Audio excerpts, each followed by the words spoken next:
Greetings, Western Civ. We are in Module 8, Maritime Exploration. So I wanted to reach out and kind of give you a update on where we are with our content. Last week, you explored the concepts of the scientific revolution and the Enlightenment. And in this section, there's two main concepts, right? It's the development and application of technology through scientific inquiry, and it's the creation of the ideologies that will be the basis for revolution moving forward, revolution based upon the idea of the voice of the people. So we've watched and applied, of course, these concepts. We've watched the evolution of human or Western Civ leadership go from traditional religious leadership out of the Roman Empire into these smaller nationalities and nation building, right? As the European Renaissance rebuilt the concepts of humanism, the antiquities, inspiring an ethical response to this more religious one. Political, of course, shifting paradigms as the church and these different religious ideologies began to break up the more uniform control of one group. And then from there, we see a shift into the rise of the nation state and these secular, in some places, heads of state, right? So we see a transition of power from priests and the church directly to leadership in the idea of a throne that may or may not be driven by the church, but influenced by it absolutely. And then with the scientific revolution and the Enlightenment, we start to move towards the idea of leadership by the people. And so this week we're talking about the impacts of those the scientific revolution on maritime exploration. And then next module, rather, we'll be talking about revolutions. So we're splitting up the trajectory of the outcome of these two concepts into two different modules. So it's important to think about revolution. The revolution comes a little bit later than the maritime exploration, right? Because maritime exploration, we're talking about the first Europeans to go west and then come upon first contacts with the Americas. That's going to be in the 1400s, whereas when we talk about the idea of liberalism and the role of revolution, we're talking more about the 1700s. So that's why we look at maritime exploration first, but we can't ignore the fact that the ideologies of independence that are at the heart of revolution for what will become the United States is built on the traditions and the consequences of maritime exploration and the foundations of slavery in the New World, right? Quote unquote, New World.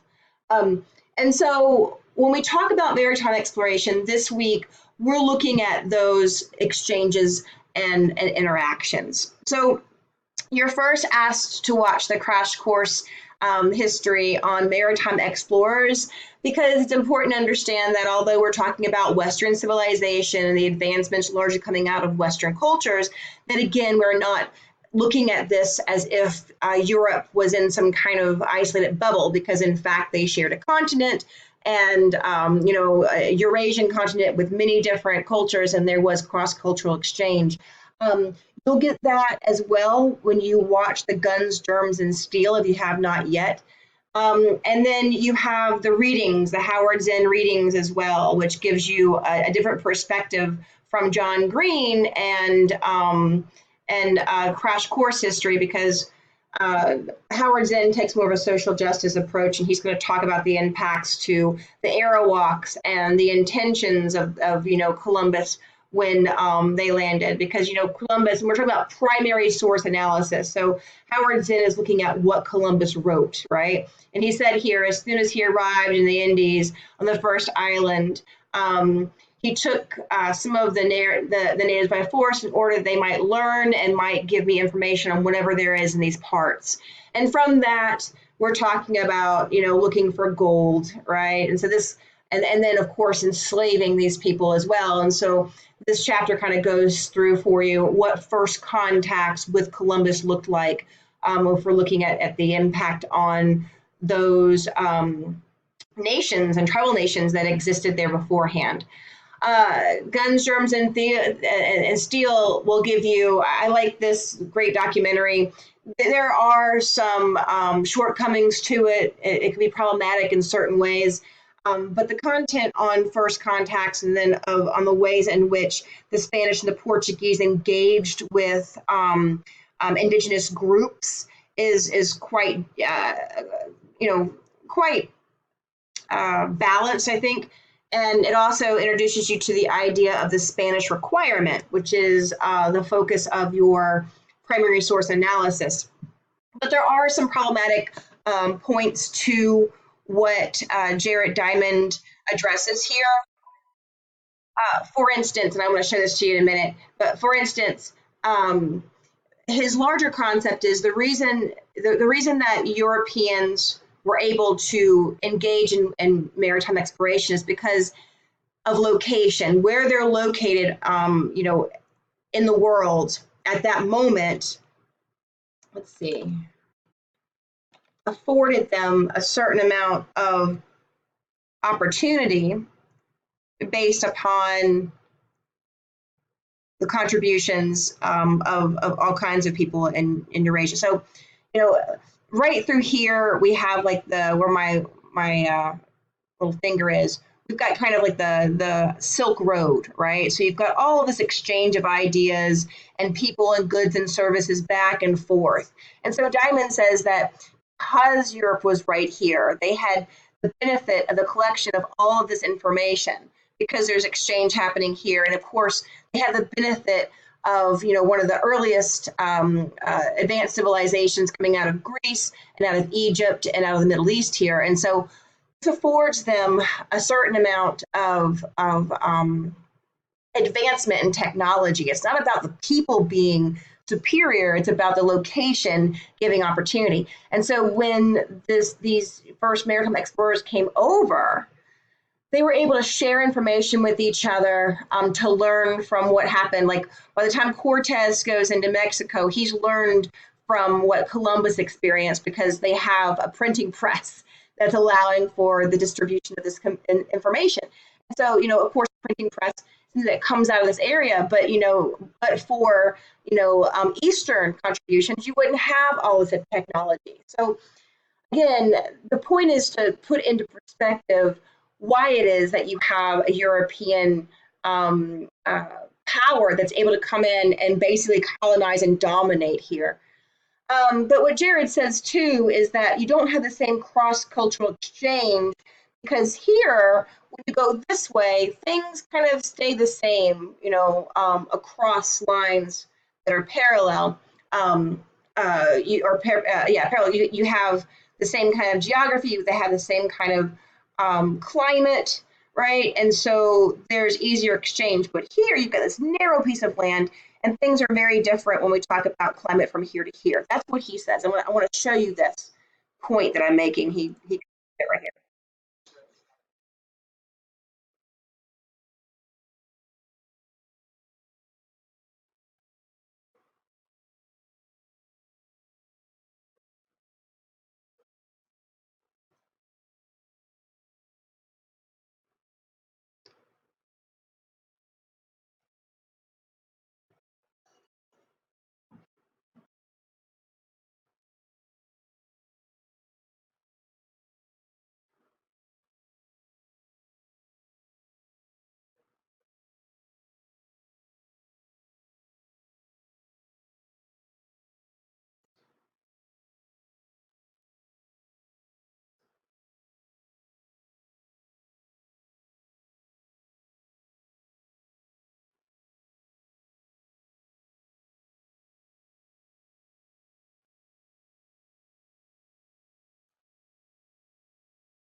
different day limits. Different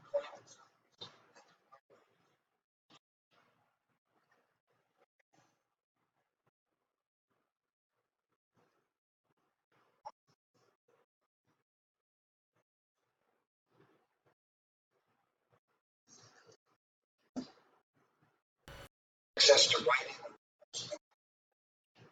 Okay, so what he's saying here has some truth to it, but it's problematic in that it's a Euro-American perspective still.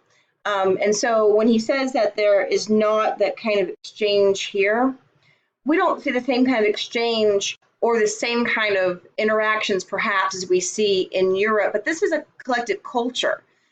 One of the points that was made in that video right there is that there was a north to south, right? That things were going north to south, which is the traditional historical narrative is, there was a land bridge here 10,000 years ago. People from this area came across this land bridge and came down and populated the Americas. But that's not really what the evidence is showing us today. You have your largest civilizations pre quote unquote Columbian exchange. So prior to the 1400s, the largest cities in this area were located here, about here, and here. So in the middle into the top of the Central American continent. So why is it that if everyone was traveling through here, that we don't have those same kind of established systems and networks and large expansions of complicated city structures, right? There's a lot of different arguments, but what we do know is that in fact, there was a transfer of information from these larger commercialized, if you will, commercialized is not really the right word, but larger established extensive cities northward. So some of the birds and some of the types of natural resources that are found only in this area are also discovered and peppered along in tribal nations through here, as well as the larger Aztecs. And so what we know is that in fact the idea that there was an exchange is not true at large, right? Just because peoples in these areas were not floating ships across large amounts of water trying to get to other places to exchange for goods does not mean that there was not elaborate systems of civilizations, right, that were already present. They were different. And so the problematic point that I want to point out is that when you're watching and you're listening to John Green when it comes to the Columbian Exchange, or Jared Diamond when it comes to guns, germs, and steel, is that you must keep in mind that there is a Euro-American perspective to these historians. And so that's why we have a balance with Christopher Columbus, the Arawaks here. And that's why I'm asking you to do your own research and your primary source analysis this week, okay?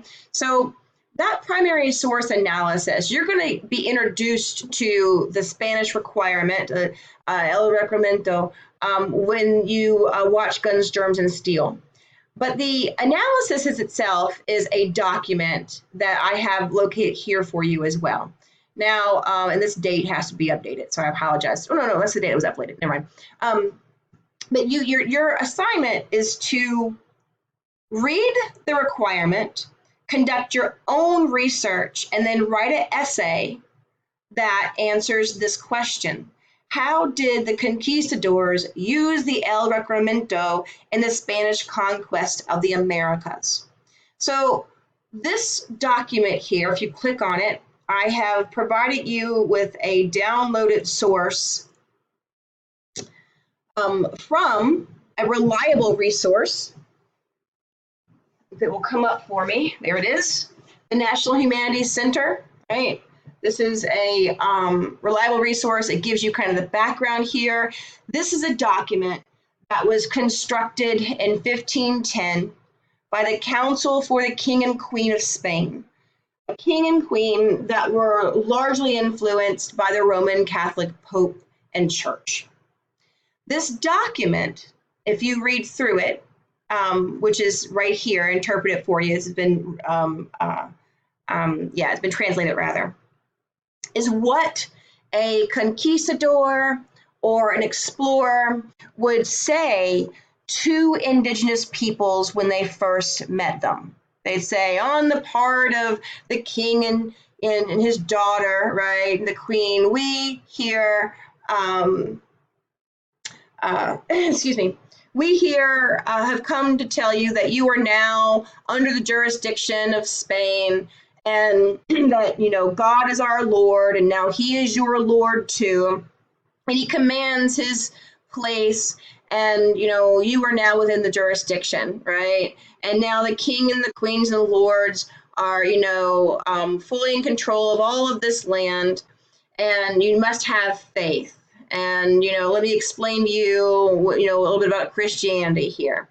And so, you know, it says here that the church is the ruler, and you must consent and give place that these religious fathers should declare and preach to you the aforesaid, right? So you've got to accept all of this. If you do, you'll do well. You'll be fine, right? You shall leave with your children and your wives free of servitude. All will be well for you. But if you do not do this and make maliciously delay in it, I certify to you that with the help of God, we shall powerfully enter into your country and shall make war against you in all the ways and manners that we can, and shall subject you to the yoke and obedience of the church, right? We shall take you and your wives and your children and make slaves of them. We shall sell and dispose of them, and their highnesses may command. We shall take away your goods and shall do all the mischief and damage to you that we can. As to vassals who do not obey and refuse to receive the Lord and resist and contradict him, and we protest that the deaths and the losses which shall accrue from this are your fault, and not that of their highnesses or ours, nor of their cavaliers who come with us. That we have said this to you and made this requisition, we request the notary here to be present to give his testimony in writing. We ask that you understand that you witness this. Now remember, the indigenous peoples of the Americas did not speak Spanish, A, right? B, they had been living there for thousands of years when these people first came up and made these comments before they came in and, you know, committed all war on them. So your task is to research the El Reglamento, right?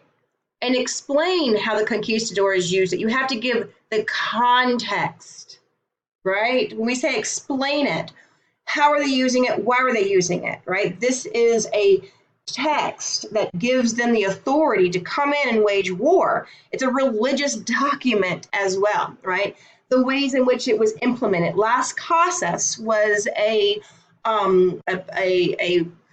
priest that was along for the ride when Cortez went in. And he wrote, at first thought he was, you know, what they were doing was correct. And then once he saw the death and destruction, he changed his mind. So I would suggest you look up Las Casas and read some primary sources from him to get another understanding of what this looks like. But you were required to use 2 academic sources at least to understand the Spanish requirement. And that can't be anything I've given you. You have to do your own research. You cannot use Wikipedia, dictionaries, encyclopedias, or .com websites. Now you've got access to the library, so you can use the databases there. If you haven't seen this before, I'll run through it with you again. If you do an advanced search here in Google, advanced search in Google, and you put in here the Spanish requirement 1513 actually, and you go down to site or domain and you put in .edu, all the sources that will come up will be educational resources. And so this is a good place to start to look, right? I'm not seeing what I want to see really. I'm going to go up here and I'm going to put the 10 in and see how that goes. There's Castile. Now you're not looking for the primary source. I've given you that. Don't reference another translation of it and it's just the primary source. That's not going to be what I'm looking for here. I'm looking for you to be able to find resources that give you context, right? So here's the Library of Congress, right? Resources as well. So .edu and .gov here as well, okay? So that will help you out. Also, I want to point out that you must use MLA formatting for your paper. So if you don't know how to use MLA formatting for in-text citations and for your reference page, you go to the top of the page here, you'll see under our class announcements and syllabus section, we have here resources. You can get your library card, MLA citation reference page, again, the Library of Congress, and it gives you examples, right, of how to cite in MLA format. So you've got, what the structure is, and then you have examples throughout. So at this point, I will be grading for that as well. Now, I've talked to you then about maritime exploration. The first explorers go west looking for a faster way to India. They come across the Bahamas. They call it the West Indies. That sticks,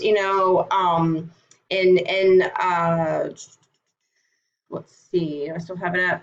In the readings, you'll find that, when they get to Cuba, that they actually create a fort called Fort Navidad. Navidad, of course, is Christmas in Spanish.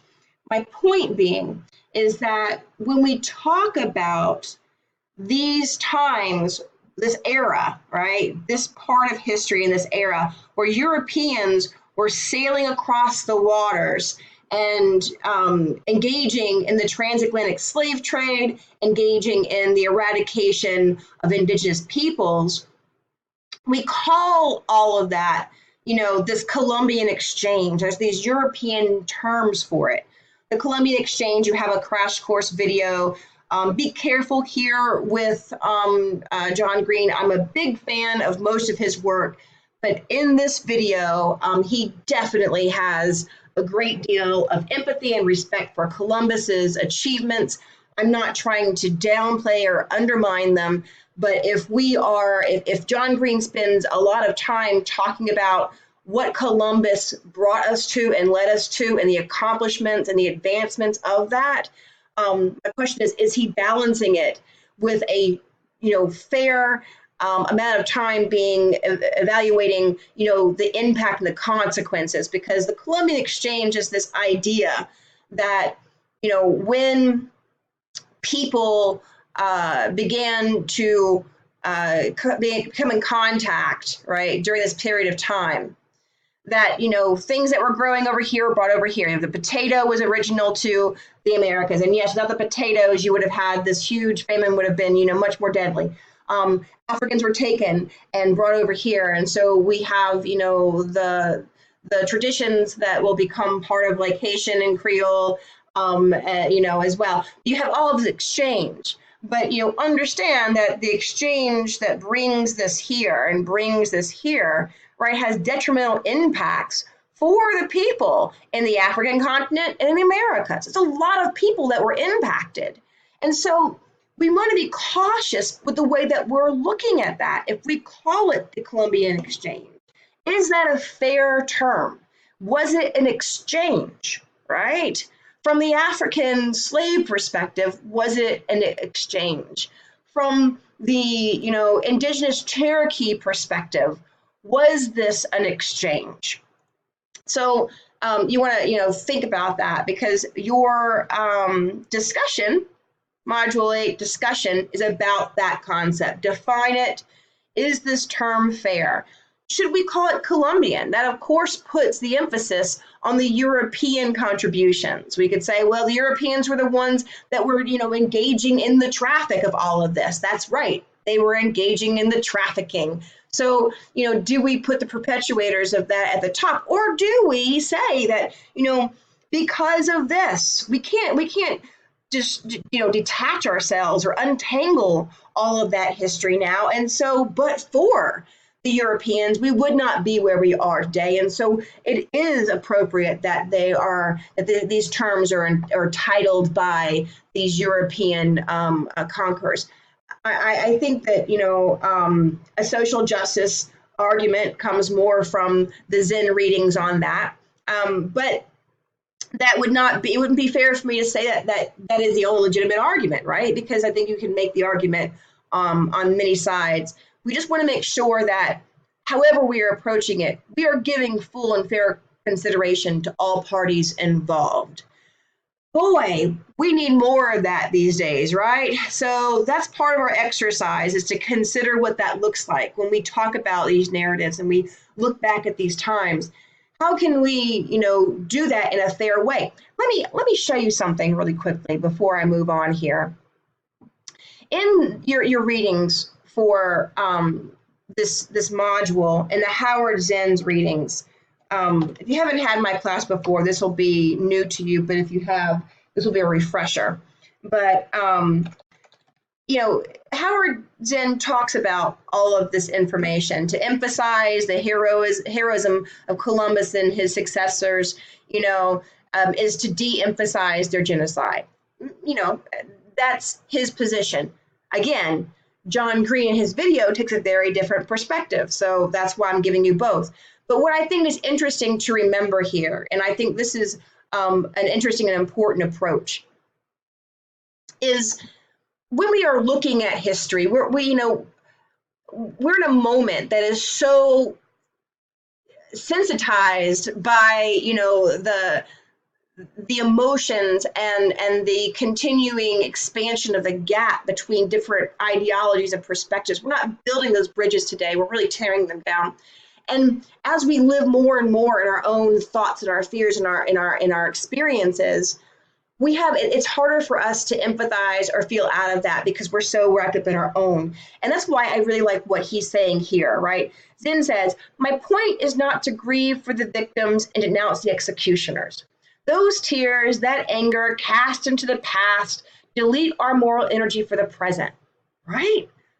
And the lines are not always clear. In the long run, the oppressor is also a victim. In the short run, and so far human history has consisted of such, the victims themselves, desperate and tainted from the cultures that oppresses them, turn on other victims, right? So we're not here to linger so much in the heartbreak of the story of the transatlantic slave trade, of the heartbreak of the genocide that does come to the indigenous nations. That's not the point. It is a important point, right? It is one that is a major factor in the history that we're looking at. We have lots of factors. But the point is that this is true. This is real. These are the experiences of different groups of people, and we must make space for it, even if it hurts, even if it is uncomfortable, even if it challenges our perspectives. And in moments like we are finding ourselves now, where the gut instinct is to shut down an alternate voice, I encourage you instead to make room for those voices. And that's what I think Howard Zinn is striving at, and when he says, this is not about living in these past moments just to be angry and to point fingers at people who are gone. But we can't really move forward with this until we recognize the pain that does exist, right? On all sides. So that's kind of my point here. That's your discussion and your primary source analysis. That's why I say up here, right? This is not an easy narrative to examine. These are hard concepts, and they're painful and they're heartbreaking. And there's not a semester that goes by, and I've taught the transatlantic slave trade and first contacts and indigenous removal for years now. And there's not a term that goes by that I don't feel that pain and shed a tear at some point when I am putting all of this and constructing all of this again.